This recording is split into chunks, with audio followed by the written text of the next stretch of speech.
हर्षित landmark, सपनों का घर जैसा आप चाहते हैं हम बनाते हैं। 1, 2 एवं 3 BHK ready position flats. Call 9827321321।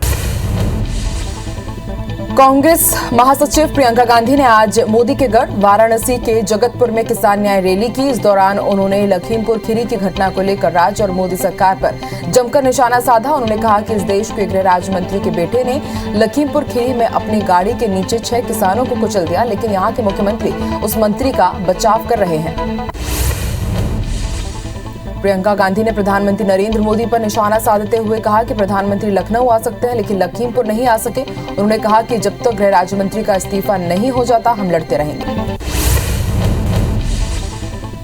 Lakhimpur Kheri हिंसा को 11 अक्टूबर को कांग्रेस देश भर में मौन व्रत करेगी। कांग्रेसी नेता और कार्यकर्ता राजभवन और केंद्र सरकार के दफ्तरों के बाहर मौन व्रत करेंगे। कांग्रेसी सुबह 10 बजे से दोपहर 1 बजे तक व्रत रखकर इस हिंसा मामले में अपना विरोध जताएंगे। साथ ही केंद्रीय गृह राज्य मंत्री अजय मिश्रा की बर्खास्तगी की मांग करेंगे। क्रूज ड्रग्स मामले में एनसीबी ने गोरेगांव से एक नाइजीरियन नागरिक को गिरफ्तार किया है। एनसीबी ने उसके पास से काफी मात्रा में कोकीन भी बरामद की है। एनसीबी ने बताया कि ये विदेशी नागरिक ड्रग्स केस की अहम कड़ी है। उसे जल्द ही कोर्ट में पेश किया जाएगा। बता दें कि उसको मिलाकर क्रूज ड्रग्स केस में अब तक 20 लोगों को गिरफ्तार किया जा चुका है। एनआईए ने जम्मू कश्मीर में छापेमारी के दौरान द रेसिस्टेंस फ्रंट के 2 सदस्यों को गिरफ्तार किया है। पूछताछ के दौरान लश्कर-ए-तैयबा और टीआरएफ की एक नई साजिश का भंडाफोड़ हुआ है। पाकिस्तानी आकाओं के इशारे पर आतंकी संगठन लश्कर-ए-तैयबा के साथ मिलकर ये लोग बड़ी वारदात की साजिश रच रहे थे। इनका मकसद स्थानीय लोगों में भय फैलाना था। छापेमारी के दौरान अनेक इलेक्ट्रॉनिक डिवाइस पेनड्राइव बरामद हुए हैं। बता दें कि एनआईए ने आज जम्मू कश्मीर के श्रीनगर, सोपोर और अनंतनाग में 15 से ज्यादा जगहों पर छापेमारी की। ये छापेमारी आतंकवादी गतिविधियों को लेकर की गई थी और इसमें आतंकी पत्रिका वॉइस ऑफ हिंद का मामला भी शामिल था। मोल्दो में भारत और चीन के बीच कोर कमांडर स्तर के 13वें दौर की वार्ता बैठक लगभग 8.5 घंटे तक चली। आज शाम लगभग 7 बजे ये वार्ता संपन्न हुई। बैठक का उद्देश्य पूर्वी लद्दाख सेक्टर में सैन्य गतिरोध पर चर्चा और उसका समाधान करना था।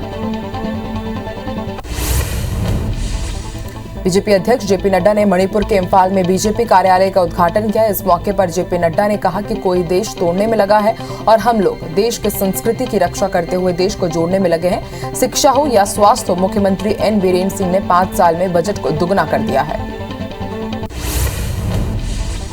देश के कई राज्यों में बिजली संकट के बादल मंडरा रहे हैं। दिल्ली, पंजाब, तमिलनाडु, राजस्थान, महाराष्ट्र और बिहार जैसे राज्यों में बिजली का संकट पैदा हो सकता है।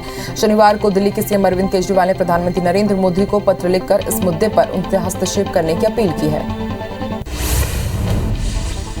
केंद्रीय ऊर्जा मंत्री आर.के. सिंह ने दिल्ली में हो रही बिजली आपूर्ति के लिए सभी पदाधिकारियों की बैठक बुलाई थी। इस दौरान उन्होंने कहा कि हमारे पास आज के दिन में कोयला का 4 दिन से ज्यादा का औसतन स्टॉक है। साथ ही मंत्री ने कहा कि दिल्ली में जितनी बिजली की आवश्यकता है उतनी बिजली की आपूर्ति हो रही है और आगे भी होती रहेगी। दिल्ली की डिप्टी सीएम मनीष सिसोदिया ने केंद्रीय ऊर्जा मंत्री आर.के. सिंह के बयान को लेकर केंद्र सरकार पर निशाना साधा। उन्होंने कहा कि संकट पर केंद्र सरकार आंख बंद कर लेती है। अगर किल्लत है तो सरकार स्वीकार करे। केंद्र सरकार आज जिस मोड पर पहुंच गई है, इससे ऐसा लगता है कि भारतीय जनता पार्टी से केंद्र सरकार नहीं चल पा रही है। देश में एक बार फिर से पेट्रोल और डीजल के दामों में बढ़ोतरी हुई है। दिल्ली में पेट्रोल 30 पैसे प्रति लीटर बढ़ा दिया गया है, तो वहीं डीजल में 35 पैसे की बढ़ोतरी की गई है। मुंबई में भी पेट्रोल की कीमतों में इजाफा हुआ है।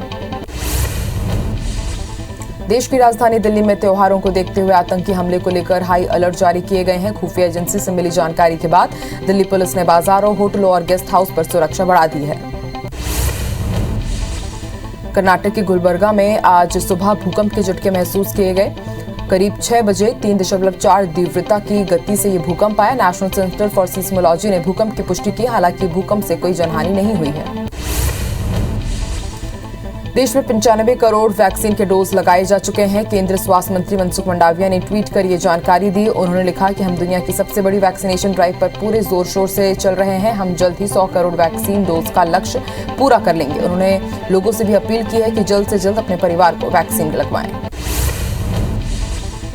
अपने बयानों को लेकर हमेशा सुर्खियों में रहने वाली भोपाल सांसद साध्वी प्रज्ञा ने एक बार फिर से अलग बयान दिया है। उन्होंने मंदिरों को लेकर बयान देते हुए कहा कि हिंदू मंदिरों का धन विधर्मियों को चला जाता है। उन्होंने कहा कि मंदिर सरकार के कब्जे में रहते हैं, कलेक्टर उनका अध्यक्ष होता है, बड़े बड़े मंदिरों का धन अल्पसंख्यकों पर खर्च होता है। मध्य प्रदेश में उपचुनाव को लेकर बीजेपी चुनाव प्रबंधन समिति की बैठक हुई, जिसमें यह तय हुआ कि 15 अक्टूबर से बीजेपी के स्टार प्रचारक चुनाव क्षेत्रों में प्रचार करेंगे। बैठक में स्टार प्रचारक के प्रचार अभियान को लेकर रणनीति बनाएंगे। इसके साथ ही विजयदशमी के दिन बीजेपी के स्टार प्रचारक विजय पर्व मनाएंगे और विजय पताका फहराएंगे। बीजेपी मीडिया, आईटी और सोशल मीडिया सेल की आज महत्वपूर्ण बैठक हुई। बैठक में प्रदेश अध्यक्ष विष्णुदेव साय और प्रदेश संगठन महामंत्री भी मौजूद रहे। इन तीनों सेल की बैठक में प्रदेश सरकार को सोशल मीडिया के जरिए कई मुद्दों पर घेरने की रणनीति तैयार की गई। बैठक में आगामी 3 महीने के कार्यक्रम की रूपरेखा भी तैयार की गई। खंडवा लोकसभा उपचुनाव को लेकर जमकर सियासत हो रही है। इसी बीच खंडवा लोकसभा सीट से उपचुनाव लड़ने से मना कर चुके पूर्व केंद्रीय मंत्री अरुण यादव को बीजेपी ने एक बार फिर ऑफर दिया है। नगरीय विकास एवं आवास मंत्री भूपेंद्र सिंह ने कहा है कि अरुण के साथ कांग्रेस में लगातार अन्याय हो रहा है, इसलिए वो अब अपने राजनीतिक भविष्य को ध्यान में रखकर बीजेपी में आए, उनका राजनीतिक करियर अच्छा हो जाएगा। गुना पहुंचे मध्य प्रदेश के ऊर्जा मंत्री प्रद्युम्न सिंह तोमर खराब सड़क देखकर नाराज हो गए। मंत्री बजरंगगढ़ में निजी कार्यक्रम में शामिल होने पहुंचे थे। इस दौरान सड़क की खस्ता हालत देखकर मंत्री ने गाड़ी रुकवाई और मौके पर गड्ढे देख उन्होंने अधिकारियों की जमकर क्लास ली। इसके बाद उन्होंने तुरंत सड़क का निरीक्षण कर गड्ढों को भरने और पैचवर्क करने के लिए अधिकारियों को निर्देश दिए। दतिया के रामनगर पहुंचे मध्य प्रदेश के गृह मंत्री नरोत्तम मिश्रा आयोजित सामाजिक समरसता और अस्पृश्यता निवारण कार्यक्रम में शामिल हुए। गृह मंत्री ने यहां 40 हितग्राहियों को 33,44,000 रुपए की राशि वितरण की। इस दौरान उन्होंने दलित समुदाय के साथ भोजन कर समाज में फैली कुरीतियों को दूर करने का संदेश भी दिया। छत्तीसगढ़ के संसदीय सचिव यूडी मिंज ने गोवा के मुख्यमंत्री डॉक्टर प्रमोद राव सावंत से मुलाकात की और उन्हें सर्व राष्ट्रीय आदिवासी नृत्य महोत्सव और राज्योत्सव में शामिल होने के लिए आमंत्रित किया। वहीं राज्योत्सव में आमंत्रित करने पर मुख्यमंत्री डॉक्टर प्रमोद सावंत ने सीएम भूपेश बघेल का आभार जताया। गोरेला पिंडरा मरवाही जिले में सड़क निर्माण में भ्रष्टाचार की शिकायत पर गृह मंत्री ताम्रध्वज साहू ने मोबाइल पर ही पीडब्ल्यूडी के ईएनसी को जिले में आकर शिकायतों की जांच कर कार्रवाई करने के निर्देश दिए हैं। स्थानीय प्रशासन को भ्रष्टाचार की शिकायत करने पर कोई भी कार्रवाई नहीं हुई तो लोगों ने मंत्री ताम्रध्वज साहू से मामले की शिकायत की। जबलपुर के बिल्डर डीएम मंसूरी के खिलाफ पुलिस ने मुकदमा तो दर्ज कर लिया है, लेकिन अब तक उसकी गिरफ्तारी नहीं हो पाई है, जिसको लेकर लोगों में नाराजगी देखने को मिल रही है। गुस्साए क्षेत्रवासियों ने आधारताल थाने का घेराव किया और भूमाफिया को जल्द गिरफ्तार करने की मांग की। कटनी के निवाड़ जरवाही में कांग्रेस कार्यकर्ताओं ने खराब सड़कों को लेकर प्रदर्शन किया। कटनी ग्रामीण कांग्रेस अध्यक्ष गुमान सिंह के नेतृत्व में कार्यकर्ताओं ने गड्ढों में पौधारोपण कर विरोध प्रकट किया। इस दौरान ग्रामीण और कांग्रेस कार्यकर्ताओं ने बिजली कटौती का भी आरोप लगाया। जशपुर जिले में उद्योगों की स्थापना और सरकारी योजनाओं में भ्रष्टाचार को लेकर कांसाबेल में ग्रामीणों ने रैली निकालकर प्रदर्शन किया। इस दौरान जनजातीय सुरक्षा मंच के राष्ट्रीय अध्यक्ष गणेश राम भगत ने आरोप लगाया कि जिले में स्वास्थ्य विभाग में करोड़ों रुपए का घोटाला उजागर होने के बाद भी भ्रष्ट अधिकारियों पर एफआईआर नहीं कराई गई है। बलरामपुर जिले के रामानुजगंज में 11 साल की बच्ची से छेड़छाड़ का मामला सामने आया है। घटना की जानकारी मिलने पर बजरंग दल के कार्यकर्ता विरोध में सड़क पर उतरे और जमकर प्रदर्शन किया। फिलहाल पुलिस ने आरोपी को गिरफ्तार कर लिया है।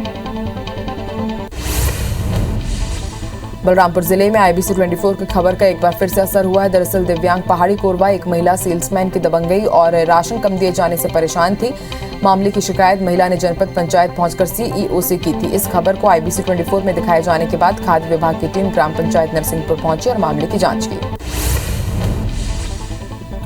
रतलाम में प्रशासन ने अतिक्रमण के खिलाफ बड़ी कार्रवाई की है। ढोडर में दबंगों ने जिन फैक्ट्री के नाम पर प्रशासन से लीज पर यह जमीन ली थी, जिस पर अवैध रूप से कॉम्प्लेक्स बना दिया गया था और दुकानों को किराए पर दे दिया गया था।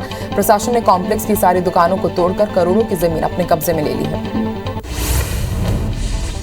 जबलपुर में शासकीय स्कूल का स्लैब गिरने से बच्चे की मौत के मामले में प्रशासन ने सख्ती दिखाई है। प्रशासन और पुलिस अधिकारी डुंगरई शासकीय मिडिल स्कूल बेलखेड़ा पहुंचे। निरीक्षण करने के बाद स्कूल को सील कर दिया। बता दें कि 8 अक्टूबर को बेलखेड़ा के डुंगरई शासकीय स्कूल में खिड़की का छज्जा गिर गया था। इस हादसे में 7वीं में पढ़ने वाले कार्तिक नाम के छात्र की मौत हो गई थी।